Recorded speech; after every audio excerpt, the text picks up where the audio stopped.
You're not poor because you don't work hard. You're poor because nobody ever taught you how your beliefs about money quietly sabotage you, even when you're doing everything right. Because here's the truth. You're not fighting money. You're fighting the stories you've been told about money since you were a kid. And the wild part? Most of those beliefs feel completely normal. Like, yeah, that's just how life works. Except, no, that's how life keeps you broke. Normal like buying coffee without thinking twice, even though your bank balance is basically whispering, hey, buddy, maybe not today. Or telling yourself, it's fine, I'll earn more later. Ah yes, the famous later.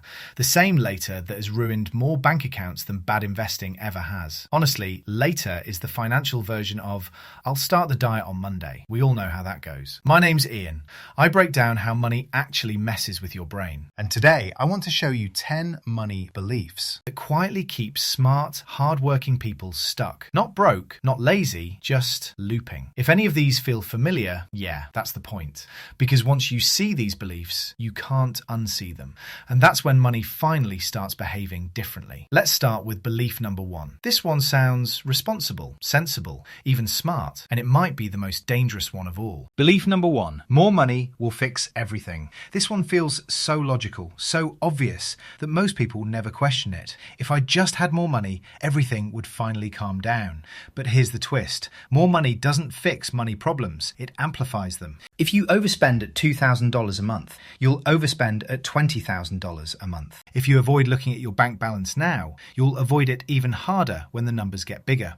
Money doesn't change your habits, it magnifies them. And if your habits are chaotic, more money just gives you more room to be chaotic. That's why lottery winners go broke. That's why high-income earners still live paycheck to paycheck. That's why more money is the most seductive lie in personal finance. Because it feels like a solution, but it's actually a distraction. The real problem isn't the amount of money, it's the relationship you have with money. And that relationship doesn't change just because the number in your bank account does. Belief number 1 keeps people stuck because it gives them permission to avoid the real work. The work of understanding themselves, their habits, their patterns, their triggers. And until you understand those, more money just gives you a bigger cage. Belief number 1 is dangerous because it feels comforting. But comfort is not the same as clarity. And clarity is what actually changes your financial life. Belief number 2 is sneaky. If I just budget better, everything will finally work. And look, budgeting feels productive, but most people use it like a band-aid on a bullet wound. You know this feeling.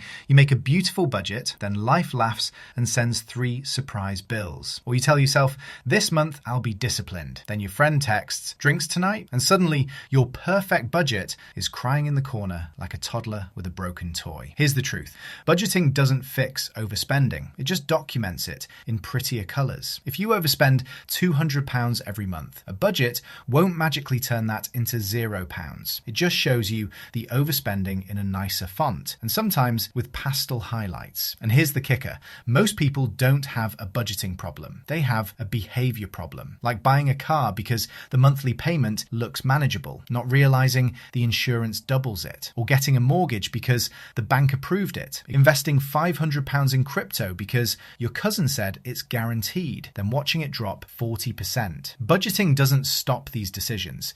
It just records them after the damage is already done. The real fix isn't budgeting harder. It's understanding why you make the choices you make. Because once you understand your triggers, your habits, and your emotional patterns, budgeting becomes effortless. And suddenly, money stops feeling like a fight and starts feeling like a partnership. Belief number 3 is the classic trap.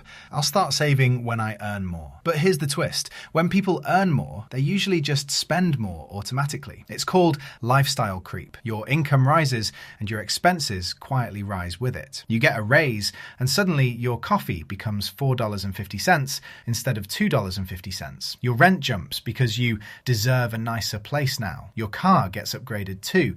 And before you know it, your new salary disappears faster than your old one ever did. Because saving isn't about income, it's about behavior, discipline, and automatic systems. Even saving $20 a month builds the habit, and habits scale beautifully when income grows. If you can't save at $30,000, you won't magically save at $60,000 either. But if you build the habit now, your future self will thank you endlessly. Saving isn't about the amount, it's about proving to yourself that you can. And once you prove that, your entire financial life starts shifting in your favor. Belief number 4, I need to pay off all debt before I invest. Sounds responsible, but it quietly destroys people's long-term wealth potential. Because paying off debt is important, but waiting to invest is financially catastrophic. The longer you wait, the more you lose. Not in cash, but in time. Because time is the one thing money can't buy back once it's gone. Even small investments grow massively when given enough years to compound quietly in the background. But if you wait until every debt is gone, you lose the compounding window forever. High interest debt? Yes, attack it aggressively. But low interest debt and investing can coexist, because the goal isn't to be debt-free, it's to be financially free. And financial freedom comes from assets growing faster than your liabilities shrink. So yes, pay off debt, but don't sacrifice decades of compounding to do it. Because the people who win financially aren't the ones who wait, they're the ones who start. Belief number 5 stops millions. I need a big lump sum to invest. But the truth? Most wealthy people didn't start with big money. They started small. Because small, consistent investing beats waiting years for a mythical perfect moment. Waiting for the perfect moment is how people lose entire decades of compounding. Even $20 a month grows into something meaningful when given enough time to compound. And here's the magic. Consistency matters far more than the amount you start with. Because investing is a habit, not a one-time event you wait years to begin. And habits built early become unstoppable engines of wealth later in life. So don't wait for a big lump sum. Start with what you have today. Because the people who win aren't the ones who start big, they're the ones who start. Belief number 6 sounds logical. I'll start once I'm better with money. But here's the twist. You only get good with money by actually starting. Skills don't appear magically.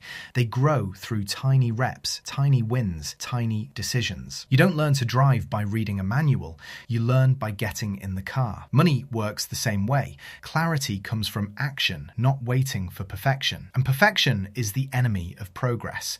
It keeps people stuck for decades. Meanwhile, the people who start messy end up learning faster and winning sooner. Because starting small builds confidence, and confidence builds momentum. And momentum is what transforms ordinary people into financially unstoppable ones. So don't wait to become good with money. Start, and the skill will follow naturally. Belief number 7 traps smart people. I'll start once I learn everything first. But here's the truth. You don't need a PhD to start building wealth. Most people overstudy because they're scared of making mistakes, not because they need knowledge. But mistakes are how you learn.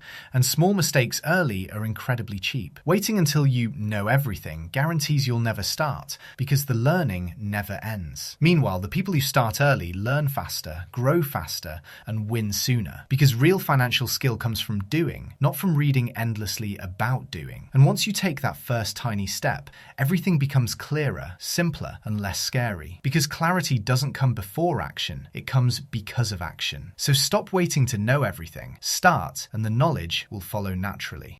Belief number 8 sounds smart. I'll invest when the market looks safe again. But here's the truth. The market never looks safe, not even for experts. Every year has scary headlines, crashes, predictions, and panic, yet markets still grow long term. Waiting for the perfect moment is how people miss the biggest gains entirely. Because the biggest market jumps often happen on random days nobody can predict.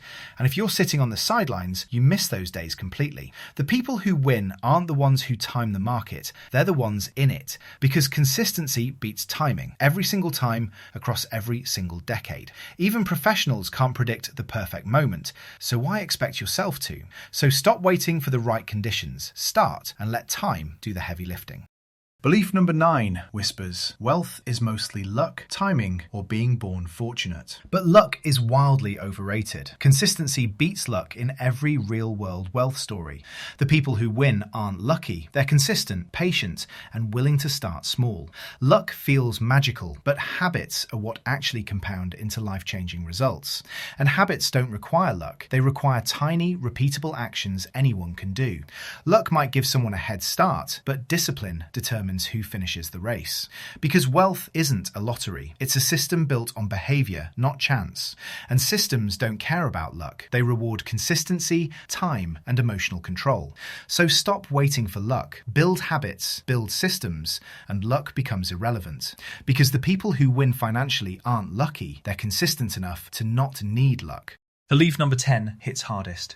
It's too late for me to start now. But here's the truth. The best time to start was years ago. The second best is today. People in their 40s, 50s, even 60s build wealth when they start consistently. Because wealth isn't about age. It's about behavior, habits, and time in the market. Even starting late beats never starting because compounding works at every age. And older investors often succeed faster because they're calmer, wiser, and more disciplined. The only people who lose are the ones who convince themselves it's too late. Because the moment you start, no matter your age, your future begins improving instantly. And the sooner you start, the sooner you feel the relief of finally taking control. So no, it's not too late. It's only too late if you never begin. You've just dismantled 10 money myths that quietly hold millions of people back.